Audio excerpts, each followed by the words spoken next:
Hai, selamat datang. Hari ni kita nak kupas satu topik yang menarik, psikologi wang.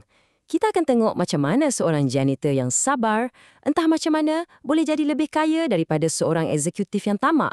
Sebabnya, ia bukan sangat pasal apa yang anda tahu, tapi lebih kepada cara anda berkelakuan. Okey, jom kita mulakan dengan satu teka-teki. Macam mana agaknya seorang janitor yang tak ada langsung kelulusan dalam bidang kewangan boleh kumpul harta sampai $8 juta sepanjang hayat dia? Macam tak masuk akal kan? Tapi pada masa yang sama, ada seorang eksekutif keuangan yang hebat, lulusan Harvard, ada semua kelebihan dalam dunia, tapi akhirnya jatuh muflis. Perbezaan yang sangat ketara inilah yang akan jadi inti perbincangan kita hari ini.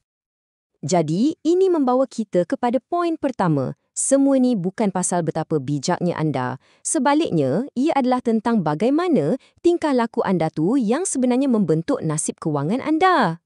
Petikan ni memang tepat sekali. Nak berjaya dalam hal duit ni bukanlah macam belajar sains roket. Ia lebih kepada kemahiran insaniah. Isunya bukan apa yang anda tahu, tapi bagaimana anda bertindak dengan pengetahuan yang anda ada tu. Okey, jom kita tengok perbezaan antara dua orang ni. Sebelah kiri, Ronald Read, dia guna senjata paling power dalam pelaburan, masa. Kesabaran dia itulah yang bagi duit dia berganda selama berpuluh-puluh tahun. Sebelah kanan pula, Richard Fuscon, dia guna hutang untuk cepat kaya. Satu strategi yang sangat-sangat berisiko. Akhirnya, kita nampak yang pendekatan perlahan dan stabil bukan sahaja menang, tapi betul-betul menewaskan cara yang cepat dan gelojoh. Tapi kan, tingkah laku saja tak cukup untuk jelaskan semuanya. Ada dua lagi kuasa besar yang kita selalu terlepas pandang, nasib dan risiko.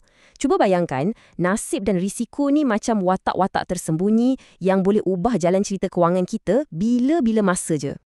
Kita ambil kisah Bill Gates sebagai contoh. Nasib dia memang luar biasa. Pada tahun 1968, dia dapat bersekolah di Lakeside, salah sebuah daripada beberapa buah sekolah je di seluruh dunia yang ada komputer pada masa tu. Peluang untuk ni berlaku? 1 dalam sejuta.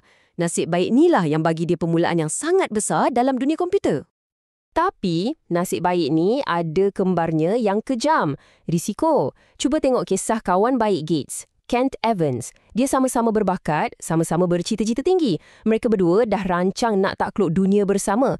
Tapi malangnya, Kent meninggal dunia dalam satu kemalangan mendaki gunung. Satu lagi kejadian dengan kebarangkalian 1 dalam sejuta, tapi kali ini dengan kesudahan yang sangat tragis. Jadi, apa pengajarannya di sini? Nasib dan risiko ni macam dua belah muka pada sekeping shilling yang sama. Ia satu peringatan untuk kita sentiasa merendah diri. Tak semua kejayaan tu datang 100% daripada kerja keras dan tak semua kegagalan tu berpunca daripada kemalasan. Bila kita menilai orang lain dan diri kita sendiri, kita kena ingat yang ada faktor-faktor di luar kawalan kita.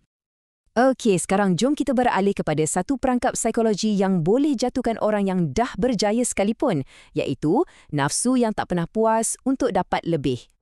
Ada satu cerita menarik pasal petikan ni. Seorang penulis, Kurt Vonnegut, bagi tahu kawan dia, Joseph Heller, yang seorang bilioner ni buat duit dalam sehari lebih banyak daripada hasil jualan novel popular Heller, Catch-22.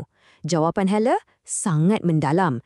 Dia cakap, ya, tapi saya ada sesuatu yang dia tak akan pernah ada, iaitu rasa cukup. Tahu bila nak berhenti dan rasa cukup tu sebenarnya satu kekayaan yang tak ternilai. Inilah contoh tragis bila tiang gol tu asyik bergerak. Cuba fikirkan pasal Rajat Gupta dan Bernie Madoff. Mereka ni dah ada di puncak dunia kewangan. Ada kekayaan, kuasa dan status. Tapi mereka tak ada rasa cukup. Keinginan untuk dapatkan lebih lagi dan lagi buatkan mereka sanggup risikokan segala-galanya. Termasuklah kebebasan mereka sendiri. Mereka tak tahu bila masanya untuk berhenti. Ini membawa kita kepada satu perubahan minda yang sangat penting.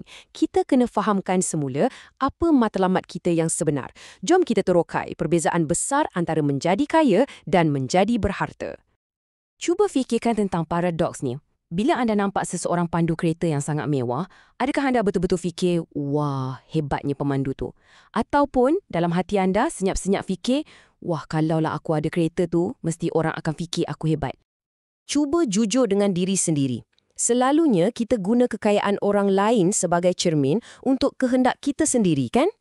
Masalahnya ialah, bila kita kejar kekayaan untuk dapatkan kekaguman orang, kita sebenarnya sedang kejar sesuatu yang takkan pernah dapat. Inilah ironinya. Orang tak kagumkan anda, mereka kagumkan harta anda. Inilah perbezaan utamanya. Menjadi kaya ni adalah pasal apa yang anda belanjakan. Ia benda yang nampak, yang boleh ditunjuk-tunjuk. Sebaliknya, menjadi berharta pula adalah tentang apa yang anda tak belanjakan.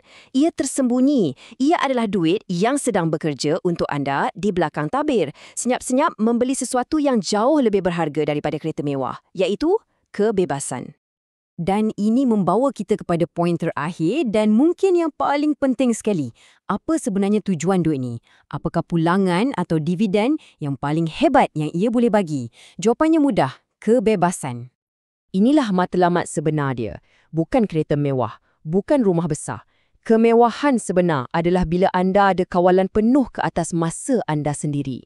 Itulah kekayaan yang sebenar-benarnya. Jadi, macam mana simpanan boleh belikan kita kebebasan? Ia berlaku sikit demi sikit. Mula-mula, anda ada ketenangan fikiran. Boleh ambil cuti sakit tanpa risau pasal duit. Lepas tu, ia bagi anda kuasa untuk tunggu kerja yang betul-betul bagus lepas diberhentikan. Akhirnya, ia bagi anda autonomi, kebebasan untuk berhenti kerja yang anda benci dan bersara ikut cara anda sendiri. Setiap ringgit yang anda simpan hari ini adalah secibis kebebasan yang anda beli untuk masa depan anda. Jadi, sebagai penutup, saya nak tinggalkan anda dengan soalan ini untuk direnungkan. Apakah dividen tertinggi yang wang anda bayarkan untuk anda? Cuba fikirkan. Jawapan sebenar mungkin bukan sesuatu yang boleh anda tunjukkan pada orang lain, tapi sesuatu yang anda rasa setiap hari. Kebebasan untuk hidup mengikut acuan anda sendiri.